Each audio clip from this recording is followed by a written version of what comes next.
तो दोस्तों एक बार फिर से स्वागत है आप सभी का आपके अपने favourite English learning channel scholar English पर। मेरा नाम है दीपिका कुमावत और मैं इस चैनल पर वेरियस कॉम्पिटिटिव एग्जाम्स के लिए इंग्लिश सब्जेक्ट टीच करती हूँ। तो बेसिकली आज के इस वीडियो में हम पोएम को डिस्कस करेंगे जिसका नाम है the harp of India by H L V. Derozio. तो चलिए पोएम में आगे बढ़ने से पहले सबसे पहले हम हमारे पोएट के बारे में थोड़ी बहुत इंफॉर्मेशन देख लेते हैं। दोस्तों एच.एल.वी. डेरोजियो इनका पूरा नाम हेनरी लुइस विवियन डेरोजियो था। इनका जन्म 18 April 1809 Calcutta Bengal province British India में हुआ था। वो एक पोएट एंड टीचर थे, साथ ही साथ वो हिंदू कॉलेज कोलकाता के असिस्टेंट हेडमास्टर भी रह चुके हैं। उनके कुछ फेमस वर्क्स हैं जैसे कि to India my native land, the fakir of Jungheera, to the moon, the harp of India, the maniac widow, Thermopylae and last है लव्स फर्स्ट फीलिंग्स। और दोस्तों लास्टली उनकी डेथ जो है वो 26 दिसंबर 1831 कोलकाता में हुई थी। तो दोस्तों ये तो हमने बात की हमारी पोएट के बारे में। अब हम आगे बढ़ेंगे और जानेंगे कि हमारी पोयम हमसे क्या कहती है। दोस्तों अगर बात की जाए इस पोयम के बारे में तो ये पोयम 1837 में लिखी गई थी। यहाँ जो हार्प वर्ड यूज़ हुआ है वो एक प्रकार का म्यूजिकल इंस्ट्रूमेंट है जो कि ट्रायंगुलर शेप में होता है, जिसमें स्ट्रिंग्स लगे होते हैं, जिसे खींचने पर बहुत ही मेलोडियस साउंड प्रोड्यूस होता है। तो यहाँ इस हार्प के ज़रिए हमारे इंडिया और उसके कल्चरल एंड आर्टिस्टिक हेरिटेज को रिप्रेजेंट किया गया है, जो कि एक समय में बहुत ज़्यादा वाइब्रेंट हुआ करता था। लेकिन आज वो इंडियन कल्चर ब्रिटिश रूल की वजह से पूरा दब चुका है और हमारे इंडिया के हार्प ने चुप्पी पकड़ ली है। यानी हमारे इंडियन कल्चर में ब्रिटिश रूल के बाद म्यूज़िक डिक्लाइन होने लगा था और इंडिया ने अपने म्यूज़िक एंड कल्चर को लेकर ग्लोरी को खो दिया था। तो बस इस पोएम में यही बताया गया है कि कैसे हमारे पोएट हमारे इंडिया के हार्प को यानी कि म्यूज़िक एंड कल्चर को वापस लाने के लिए आने वाली जनरेशन से अपील करते हैं, साथ ही साथ वो खुद भी ट्राई करना चाहते हैं। तो चलिए इस पोएम को और भी अच्छे से समझने के लिए इस पोएम का लाइन टू लाइन एक्सप्लेनेशन देख लेते हैं। तो दोस्तों यहाँ पर हमारी सबसे पहली लाइन है why hangs thou lonely on yon withered bough. तो यहाँ पर हमारे पोएट क्या कहते हैं कि तुम उस सूखी शाखा पर अकेले क्यों लटके हो।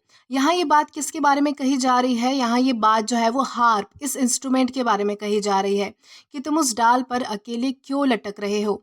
दोस्तों हैंग्स्ट का मतलब होता है लटकना, दाऊ का मतलब होता है तुम, और ये जो है वो ओल्ड इंग्लिश का वर्ड है।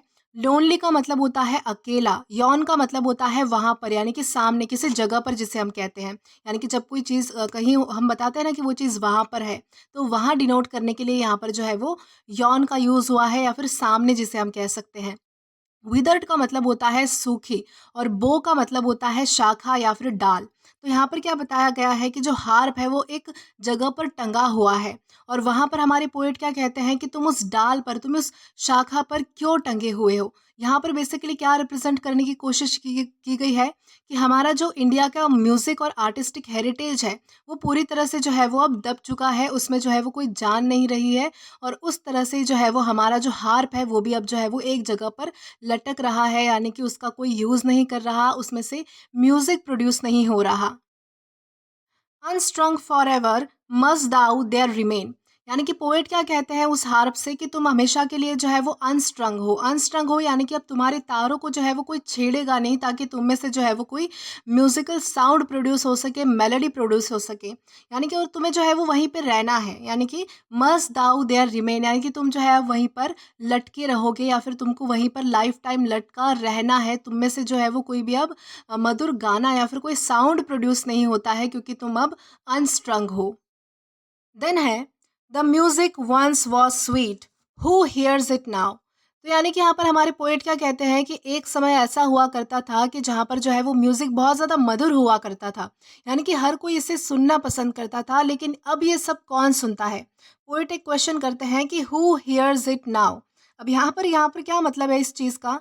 तो यहाँ पर हमारे पोएट कहना चाहते थे कि एक समय ऐसा था जो इंडिया में जो है वो बहुत ही ज़्यादा कल्चरल और आर्टिस्टिक हेरिटेज था, यानी कि इंडिया में जो है वो म्यूज़िक बहुत ज़्यादा सुना जाता था और सुनाया भी जाता था। यानी कि बहुत सारे पोएट्स ऐसे थे, बहुत सारे सिंगर्स ऐसे थे जो गाना गाते थे, लेकिन अब वो जो चीज़ है वो कहीं पर खो चुकी है। यानी कि वैसी ना मधुर आवाज़ बची है, ना वैसे लोग बचे हैं, और ना ही वैसा जो है वो म्यूज़िक को लेकर जो है वो पागलपन बचा है लोगों में। तो इसलिए अब क्या है कि कोई भी जो है वो इन गानों को सुनता नहीं है, और ये जो है वो अब गाने जो है वो अब यादों में रह चुके हैं। यानी कि अब ये ऐसा लगता है कि एक समय हुआ करता था जब ये गाने जो है वो सुने जाते थे, और वो जो है वो बहुत ज़्यादा मेलोडियस लगते थे, यानी कि स्वीट लगते थे, लेकिन आज इन्हें कौन सुनता है। देन इसके बाद है, वाई डॉट the breeze sigh over thee in vain, silence hath bound thee with her fatal chain. तो यहाँ पर पोइट क्या कहना चाहते हैं कि ये जो हवा है वो बेकार में ही तुम्हारे ऊपर से गुजरती हुई आहें भरते हुए जाती है। जैसे कि वो क्या करती है कि तुम्हें छेड़ने की कोशिश करती है, हवा क्या करती है कि तुम्हें छेड़ने की कोशिश करती है, ताकि तुम्हारे जो तार है वो छिड़े और तुम में से कोई गाना निकले। लेकिन इन सब का कोई फ़ायदा नहीं है, क्योंकि तुम्हारे जो स्ट्रिंग्स है, यानी कि तुम्हारे जो तार है वो टूट चुके हैं, जिनमें से कोई साउंड ही प्रोड्यूस नहीं हो सकता। और ये सब क्यों हो रहा है? क्योंकि तुम्हारी चुप्पी ने तुम्हें अपनी घातक जंजीरों में बांध रखा है। यहाँ पर जो बताई गई है ना, silence hath bound thee with her fatal chain. Fatal का मतलब होता है घातक, यानी कि जानलेवा। तो क्या हुआ है कि तुम्हारी चुप्पी ने, यानी कि तुम्हारे इस साइलेंस ने तुम्हें अपनी घातक जंजीरों में बांध रखा है, जिसकी वजह से जो है वो तुम्हारे अंदर से कोई भी साउंड प्रोड्यूस नहीं हो पा रहा है, तुम गा नहीं पा रहे हो, और हवा भी जो है वो बेकार ही आहें भरती रहती है।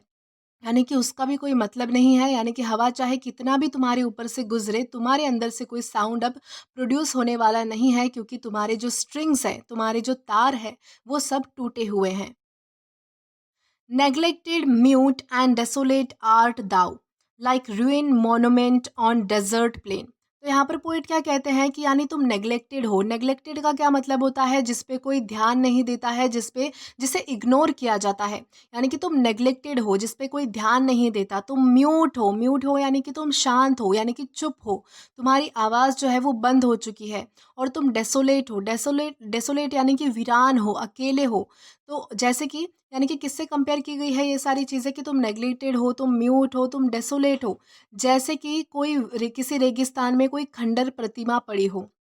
यानी कि जैसे कि किसी रेगिस्तान में कोई मूर्ति जैसे अकेली होती है, जो टूटी-फूटी मूर्ति अकेली होती है, उसके आस-पास कोई नहीं होता, बिल्कुल वीरान, बिल्कुल सुनसान जगह पे वो होती है। वैसे ही उस हार्प को हमारे पोएट क्या कहते हैं कि तुम भी नेग्लेक्टेड हो, तुम भी म्यूट हो, और तुम भी डेसोलेट हो, जिसमें से कोई साउंड प्रोड्यूस नहीं हो रहा है, और जिसे कोई यूज़ नहीं कर रहा है।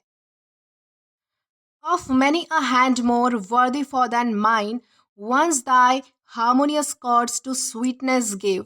तो यहाँ पर हमारे पोएट क्या कहते हैं कि इस भारत में मुझसे भी कई अधिक योग्य हाथ थे, जिन्होंने तुम्हारे हारमोनियस कॉर्ड्स को राग दिया। यानी कि मुझसे भी बहुत ज़्यादा अच्छे अच्छे, बहुत ज़्यादा महारत हासिल किए हुए लोग, यानी कि जो बहुत सारे जो ऐसे सिंगर थे, यानी कि जो बहुत सारे जो है वो इस हार्प को बजाने वाले ऐसे लोग थे, जो मुझसे भी ज़्यादा अच्छे थे, जिन्होंने तुम्हें राग दिया है। यानी कि भारत का ऐसा कल्चर था जहाँ पर म्यूज़िक था, और बहुत से लोग इसमें निपुण थे, जिन्होंने मधुरता के लिए राग दिए, लेकिन अब जैसे मानो वो ये सब चीज़ें जो है वो गायब हो चुकी है। यानी कि अब जो है वो म्यूज़िक जैसे कि इंडिया से गायब ही हो चुका है। देन इसके बाद है, and many a wreath of them did fame entwine of flowers still blooming on the minstrel's grave। तो यहाँ पर क्या कहा गया है कि ये जो लोग हैं, जो संगीत में निपुण थे और जिन्हें संगीत में महारत हासिल थी, ऐसे लोगों के लिए खुद प्रसिद्धि ने पुष्पमालाएं बनाई। यानी कि प्रसिद्धि ने खुद उनके लिए जो है वो हार बनाया। यानी वो लोग बहुत ज़्यादा प्रसिद्ध हुए। यहाँ पर हार बनाने से क्या मतलब है कि प्रसिद्धि ने खुद हार बनाया, यानी कि वो बहुत ज़्यादा जो लोग हैं वो बहुत ज़्यादा फेमस हुए, बहुत ज़्यादा प्रसिद्ध हुए। और वो प्रसिद्धि के फूल आज भी उन गायकों की कब्र पर खिले हुए हैं। यहाँ पर जो बताया गया है ना, of flower still blooming on minstrel's grave, तो यहाँ पर वही बात कही जा रही है कि वो प्रसिद्धि के फूल आज भी उन गायकों की कब्र पर खिले हुए हैं। इसका क्या मतलब हुआ कि आज भी उन लोगों को जो है वो जाना जाता है, आज भी वो लोग उतने ही ज़्यादा फेमस है, और उनके काम को ज़्यादा जाना जाता है। यानी कि उन लोगों को जो है वो बहुत ज़्यादा प्रसिद्धि मिली, और आज भी लोग जो है वो उनको याद करते हैं, उनके काम को जो है वो पहचानते हैं। दोस्तों, रित का मतलब होता है माला। एंटवाइन का मतलब होता है गूंथना या फिर बनाना। अब ये एंटवाइन जो है वो वृत्त के लिए यूज़ हुआ है, यानी कि माला गूंथना या फिर माला बनाना।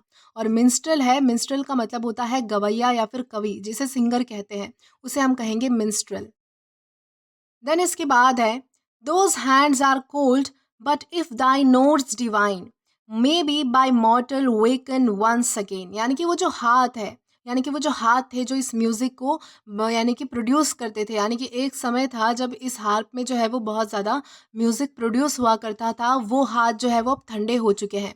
ठंडे हो चुके हैं यानी कि वो लोग जो है वो हमारे बीच अब नहीं रहे। लेकिन अगर इस वीणा यानी हार्प के दिव्य स्वर कोई फिर से जागृत करना जानता है, तो harp of my country let me strike the strain. तो फिर क्या कि अगर कोई इस वीणा के दिव्य स्वर को जागृत करना जानता है, तो मेरी देश की इस वीणा से मुझे कोई धुन छेड़ने दो। यानी कि मैं अपने इंडिया के कल्चर एंड म्यूज़िक को वापस लाना चाहता हूँ, जो ब्रिटिश रूल की वजह से कहीं पे खो गया था। तो इस तरह से जो है वो हमारे पोएट यहाँ पर इन लाइन्स में बताने की कोशिश कर रहे हैं। तो दोस्तों आज के लिए बस इतना ही। इसी के साथ हमारी इस पोएम का लाइन टू लाइन एक्सप्लेनेशन यहाँ पर ख़त्म होता है। आई होप कि आपको ये पोएम अच्छे से समझ आई हो। दोस्तों अगर आपने अभी तक हमारा टेलीग्राम चैनल ज्वाइन नहीं किया है, तो टेलीग्राम पर English with Deepika Kumawat search करके या फिर डिस्क्रिप्शन में दिए गए लिंक के थ्रू डायरेक्ट आप हमारा टेलीग्राम चैनल ज्वाइन कर सकते हैं, ताकि आप कभी भी नए आने वाले वीडियो से रिलेटेड कोई भी अपडेट मिस ना करें। और अगर आपको आज का ये वीडियो पसंद आया है, तो do like this video, subscribe the channel and share as much as you can. और अगर आपने इससे पहले वाले वीडियोस नहीं देखे हैं, तो यहाँ पर मैंने एक प्लेलिस्ट प्रोवाइड की है, जहाँ पर आप क्लिक करके वो सभी पहले वाले वीडियोस भी एक्सप्लोर कर सकते हैं और देख सकते हैं। Till then keep learning. Thank you.